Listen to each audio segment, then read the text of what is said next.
Hai Dewang Karyans, kembali lagi bersama Penpro Meliora dalam Bulletin Disease edisi Oktober. Dalam Bulletin Disease edisi kali ini, kita akan membahas tentang penyakit jantung rematik. Penyakit jantung rematik merupakan komplikasi dari penyakit demam rematik dan menyebabkan kerusakan katup jantung. Demam rematik disebabkan oleh infeksi bakteri Streptococcus beta hemolyticus grup A yang banyak dijumpai, terutama di negara berkembang seperti Indonesia. Infeksi seperti radang tenggorokan yang disebabkan oleh kuman ini menyebabkan kondisi peradangan dalam tubuh yang dapat mengakibatkan kerusakan katup jantung. Penyakit ini utamanya mempengaruhi populasi dengan tingkat ekonomi menengah ke bawah. Studi Global Burden of Disease memperkirakan bahwa pada tahun 2015, penyakit jantung rematik menyumbang 10,5 juta disability adjusted life years secara global, termasuk 33,4 juta kasus penyakit jantung rematik dan 319.499 kematian. Angka kematian global berdasarkan usia menurun sebesar 47,8% dari tahun 1990 hingga 2015. Sayangnya, tidak ada data nasional kontemporer mengenai karakteristik penyakit jantung rematik yang tersedia di Indonesia, meskipun prevalensi prediktif penyakit ini cukup tinggi.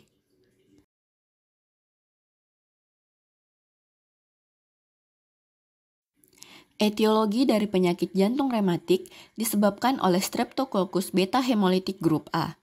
Antigen dari dinding sel protein luar Streptococcus beta hemolytic grup A menginduksi respon antibodi pada penderita yang mengakibatkan kerusakan autoimun pada katup jantung, jaringan subkutan, tendon, sendi, dan ganglia basal otak. Penyakit jantung rematik merupakan salah satu komplikasi dari demam rematik. Demam rematik akut terjadi sekitar 3 minggu setelah faringitis Streptococcus grup A dan dapat mempengaruhi sendi, kulit, otak, dan jantung. Setelah beberapa episode demam rematik, akan terjadi fibrosis progresif katup jantung. Hal ini dapat menyebabkan penyakit jantung rematik. Jika penyakit jantung rematik tidak diobati, maka dapat terjadi gagal jantung atau kematian. Terdapat beberapa manifestasi mayor yang dapat ditemukan pada penderita penyakit jantung rematik. Di antaranya, artritis atau pembengkakan pada sendi yang disertai dengan rasa panas dan juga rasa sakit saat bergerak. Sydenham Korea atau gerakan tersentak-sentak dan tidak terkoordinasi yang utamanya memengaruhi tangan, kaki, lidah, dan juga wajah. Dapat juga ditemukan karditis dengan 4 temuan klinis yaitu murmur yang signifikan, pembesaran jantung, dekompensasi jantung, dan gesekan perikardial atau efusi. Subcutaneous nodul atau nodul subkutan yang biasanya berukuran diameter 0,5 hingga 2 cm dengan karakteristik bulat, keras, bergerak bebas, dan tidak nyeri. Sering muncul pada siku, pergelangan tangan, lutut, pergelangan kaki, dan tendon Achilles. Benjolan ini cenderung muncul 1 hingga 2 minggu setelah timbulnya gejala lain. Berlangsung hanya 1 hingga 2 minggu dan sangat terkait dengan karditis. Erythema marginatum merupakan makula atau papula merah muda cerah yang memucat di bawah tekanan dan menyebar keluar dalam pola melingkar atau serpiginous. Lesi ini cepat menghilang dan tidak gatal atau nyeri. Sering terjadi pada aksial dan ekstremitas proksimal dan hampir tidak pernah terjadi pada wajah. Manifestasi minor yang sering didapatkan pada penyakit jantung rematik adalah artralgia atau nyeri sendi dan juga demam.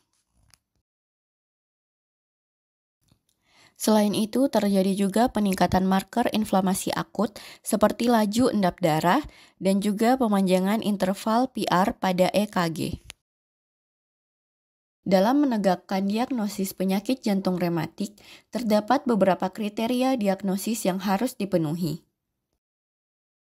Pada episode pertama demam rematik, harus ditemukan 2 manifestasi mayor, atau 1 manifestasi mayor ditambah dengan 2 manifestasi minor disertai dengan bukti infeksi Streptococcus beta hemolitik grup A sebelumnya.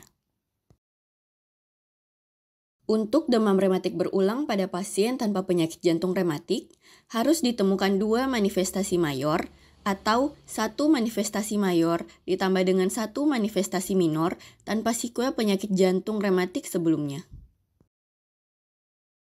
Untuk demam rematik berulang pada pasien dengan penyakit jantung rematik, harus ditemukan 2 manifestasi minor ditambah dengan bukti infeksi Streptococcus beta hemolitik grup A disertai dengan sequel penyakit jantung rematik sebelumnya.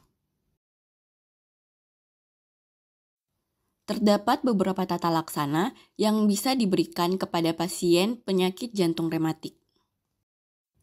Yang pertama ada tirah baring atau bed rest.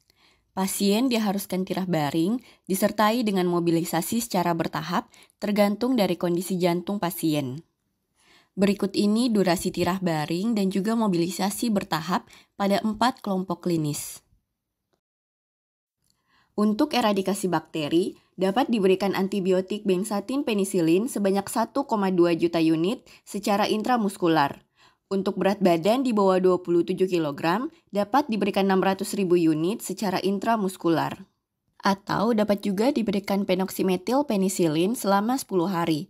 Untuk dewasa dapat diberikan sebanyak 750 hingga 1000 mg per harinya, dan untuk anak dapat diberikan sebanyak 500 hingga 750 mg per harinya. Jika benzatin penisilin atau penoksimetil penisilin tidak tersedia, dapat diberikan amoksisilin sebanyak 25 hingga 50 mg per kilogram berat badan per harinya. Dosis maksimalnya sebanyak 1000 mg per hari dan diberikan selama 10 hari. Pada pasien yang alergi dengan golongan penisilin, dapat diberikan cefalosporin, clindamycin, asitromisin, atau clarithromycin.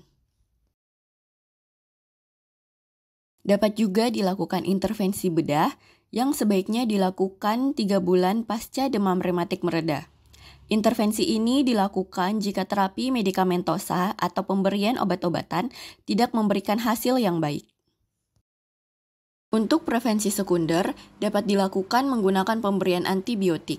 Dapat diberikan benzatin bensil penisilin sebanyak 1,2 juta unit secara intramuskular setiap 3-4 minggu. Atau dapat diberikan penoksimetil penisilin sebanyak 2 kali 250 mg. Pada pasien yang memiliki alergi terhadap penisilin, dapat diberikan sulfadiazin atau erythromycin. Nah, di Wangkaryan situ tadi buletin disease dari Penpro Meliora tentang penyakit jantung rematik. Terima kasih telah menyimak sampai akhir dan sampai jumpa di buletin disease edisi berikutnya.